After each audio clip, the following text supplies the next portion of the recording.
ট্যাক্সের টাকা কোথায় যায়?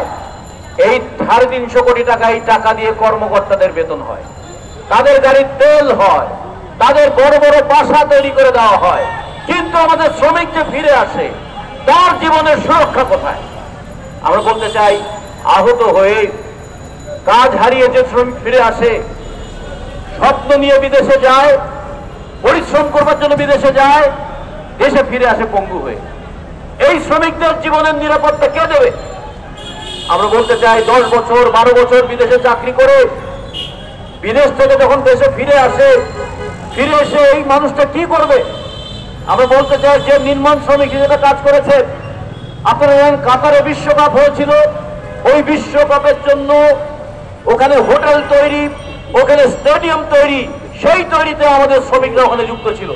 যে শ্রমিকরা বিদেশ থেকে কাজ করে দক্ষতা নিয়ে এসেছে, সেই শ্রমিককে বাংলাদেশের নির্মাণ শিল্পে কাজে কেন যুক্ত করা হয় না?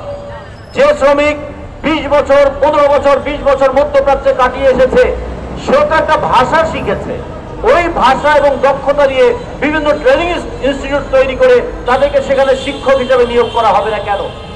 যে নারী বিদেশে কাজ করে এসেছে, সে বিদেশে নানা ধরনের উপকরণ ব্যবহার করেছে, তাকে কেন বাংলাদেশের নামি দামি হোটেলগুলোতে সেখানে চাকরি দেওয়ার ব্যবস্থা করা হয় না?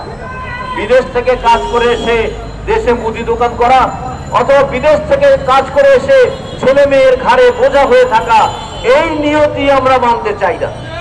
আমরা তাই প্রবাসী কল্যাণ দপ্তরের কাছে আহ্বান জানাই, সরকারের কাছে আহ্বান জানাই, এই প্রবাসী শ্রমিকদের টাকার শুধু টাকা নয়, তাদের জীবনটাকেও আমাদের দেখতে হবে। প্রবাসী শ্রমিকরা যেন হয়রানির মুখে না পড়ে। বাংলাদেশে 1600 রিক্রুটিং এজেন্সির নামে প্রতিষ্ঠান আছে, 1600 রিক্রুটিং এজেন্সি, তাদেরকে বলে আলম ব্যবসায়ী। তারা মানুষ পাঠানোর নামে মানুষের পকেট কাটে। আমরা বলি এদেরকে একটা নিয়ম এবং শৃঙ্খলার মধ্যে আনতে হবে।